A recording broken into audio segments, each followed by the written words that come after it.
مگر تمجید آگے بڑھا اور اس ڈھانچے کو زمین سے باہر نکال لیا۔ کوئی بھی مزدور آگے نہیں آیا، تبھی اس کو اکیلے ہی اس ڈھانچے کو باہر نکالنا پڑا۔ پھر کہیں اور جا کر خالی قبر میں اس کو دفن کر دیا۔ جب واپس آیا تو سب مزدور ڈرے ہوئے تھے، تو وہ خود ہی کھدائی کرنا شروع ہو گیا۔ ابھی تھوڑی کھدائی ہی کی تھی کہ اس کو مٹی کے نیچے سے ایک پوٹلی ملی۔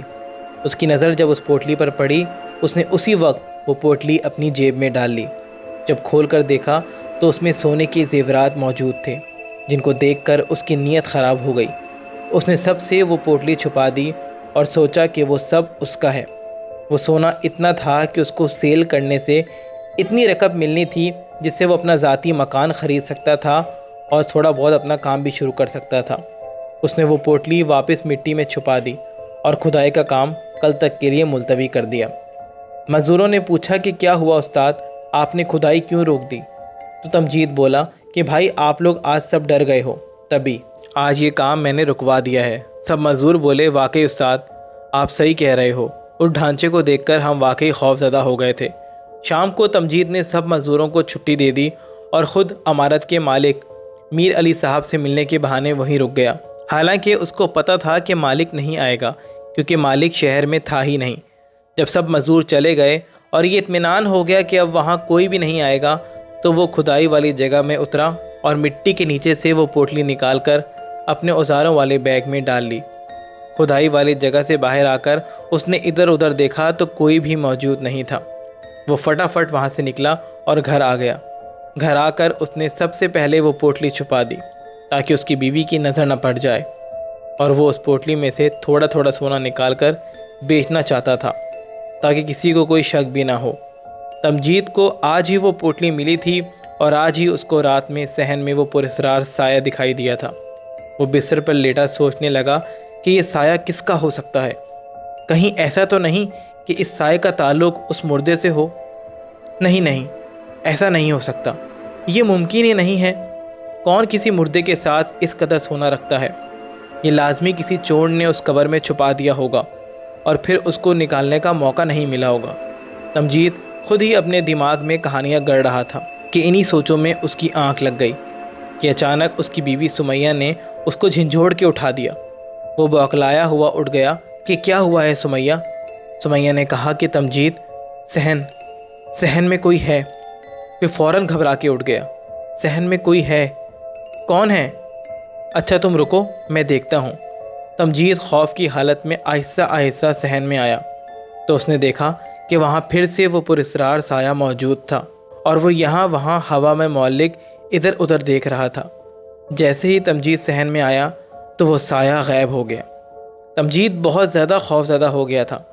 سمیہ جب صحن میں آئی تو بولی کہ یہاں تو کوئی بھی نہیں ہے۔ تمجید نے کہا کہ ہاں کوئی نہیں ہے۔ سمیہ نے کہا کہ پھر وہ آواز کیسی تھی جو صحن سے آئی تھی؟ تمجید نے کانپتے ہوئے کہا شاید ساتھ والے گھر سے آئی ہوگی۔ سمیہ نے کہا کہ تمجید آپ اتنا پسینہ اور گھبرائے ہوئے کیوں ہیں؟ کیا ہو گیا ہے؟ مگر تمجید نے اس کو سائے کے بارے میں کچھ نہیں بتایا۔ وہ اس کو بتانا ہی نہیں چاہ رہا تھا، کیونکہ پھر سمیہ ڈرنا شروع ہو جاتی اور اس کا گھر میں رہنا بہت مشکل ہو جاتا۔ دن میں وہ ہوتا نہیں تھا تو سمیہ کیسے رہتی؟ ایسے ہی 2-3 دن گزر گئے اور تمجید کو وہ سایہ نہیں نظر آیا، مگر تیسری رات تمجید کو وہ سایہ پھر سے نظر آیا۔ سائے نے وہ پوٹلی تلاش کر لی تھی۔ جب تمجید نے اس سائے کے پاس وہ پوٹلی دیکھی تو ڈر گیا، مگر وہ اس پوٹلی کا اتنا دیوانہ تھا اور اس کو کھونا نہیں چاہتا تھا۔ تبھی اس نے ہمت کی اور بولا کہ اس پوٹلی کو وہیں رکھ دو، وہ میری ہے، جہاں سے اٹھائی ہے وہیں رکھ دو۔ پراسرار سایہ بولا کہ یہ سونا میرا ہے، تم اسے کیسے حاصل کر سکتے ہو؟ تمجید بولا تمہارا ہے؟ یہ کیسے ہو سکتا ہے تمہارا؟ کون کسی مرنے والے کے ساتھ اس قدر قیمتی سونا دفن کرتا ہے؟ تو وہ سایہ بولا کہ تمہیں کس نے کہا کہ کسی نے یہ دفن کیا تھا؟ یہ میرا ہے، میں نے اسے چوری کیا تھا، مگر پولیس میرے پیچھے پڑ گئی تھی، انہوں نے مجھ پر فائرنگ بھی کی، مگر میں نہیں رکا۔ قبرستان میں پہنچا کہ میں اس ٹوٹی ہوئی قبر میں چھپ گیا۔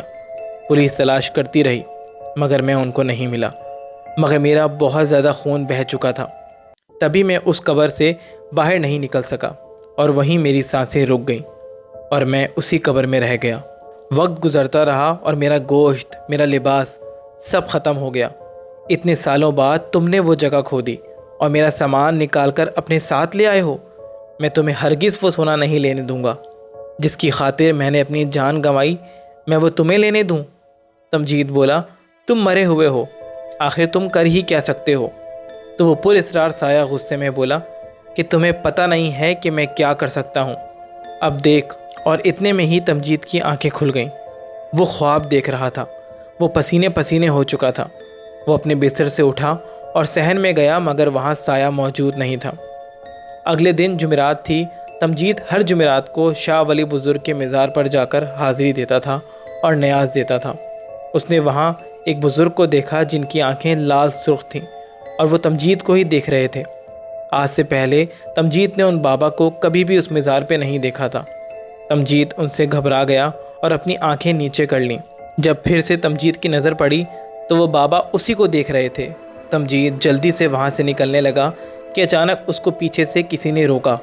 جب وہ مڑا تو حیران رہ گیا، وہ وہی بابا تھے اور اس سے کہنے لگے کہ زندگی چاہتا ہے تو صدقہ دے دے ورنہ وہ تجھے چھوڑے گا نہیں۔ تمجید نے فوراً اپنی جیب سے کچھ پیسے نکال کر ان بابا کو صدقہ دیا۔ ان بابا نے کہا کہ تو خوش قسمت ہے، میں نے تیرا صدقہ رکھ لیا ہے، ورنہ آج رات وہ سایہ تجھے مار دیتا، وہ اپنی چیز نہیں چھوڑے گا۔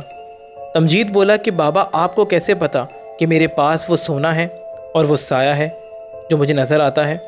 بابا بولے، تیری اس مزار پر عقیدت نے تجھے آج بچا لیا ہے جو میں میلوں کا سفر منٹوں میں کر کے یہاں آیا ہوں۔ تمجید نے کہا کہ بابا میں اب کیسے بچوں اس سائے سے؟ تو وہ بابا بولے کہ اس میں سے چوتھا حصہ خیرات کر دے اور باقی سب اپنے استعمال میں لے لے۔ تیری عقیدت قبول ہوئی ہے، تبھی اس سائے کے حملے سے پہلے ہمیں بھیجا گیا ہے، اب جا۔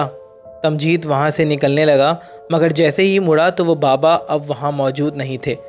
تمجید کو سمجھ آ گئی تھی کہ وہ بہت پہنچے ہوئے بزرگ تھے اور اسی کی مدد کرنے کے لیے یہاں آئے تھے۔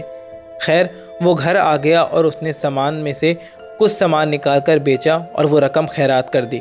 اسی رات اس کے خواب میں وہ سایہ پھر سے آیا کہ تو بچ گیا، اگر آج تو اس مزار پر نہ جاتا تو آج میں تجھے مار دیتا۔ اور اتنے میں ہی تمجید کی آنکھ کھل گئی، ساتھ ہی سمیہ گہری نیند میں سو رہی تھی۔ وہ اپنی جگہ سے اٹھا اور آہستہ آہستہ صحن میں آیا، مگر آج وہاں کوئی بھی سایہ موجود نہیں تھا۔ اس نے اللہ پاک کا شکر ادا کیا اور باقی رقم سے اپنا گھر خریدا اور اپنا کاروبار شروع کر دیا۔